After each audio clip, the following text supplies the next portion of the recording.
தமிழகத்தின் ஒரு குக்கிராமத்தை இந்தியாவிற்கே அடையாளப்படுத்தியுள்ளார். எல்லையில் பாகிஸ்தான் ராணுவத்துடன் சண்டையிட்டு வீரமரணம் அடைந்த ராணுவ வீரர் மதியழகன்.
காரன்புதூர் என்ற பகுதியில் பிறந்த மதியழகன் சிறு வயதிலிருந்தே துணிவோடு வலம் வந்ததை நினைவுபடுத்துகின்றனர் அவரது உறவினர்களும் கிராமத்தினரும்.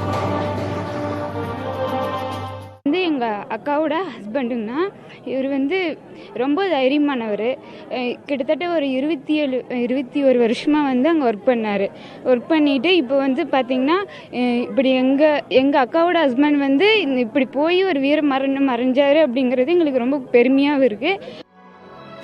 நாட்டை காக்க வேண்டும் என்ற கடமை உணர்ச்சியோடு போராடி எல்லையில் வீரமரணம் அடைந்த மதியழகன் எங்களின் கிராமத்தை நாட்டிற்கு அடையாளப்படுத்திவிட்டு மண்ணுக்குள் வைக்கப்பட்டுள்ளார் என்று பெருமிதம் கொள்கின்றனர் சித்தூர் கிராம மக்கள்.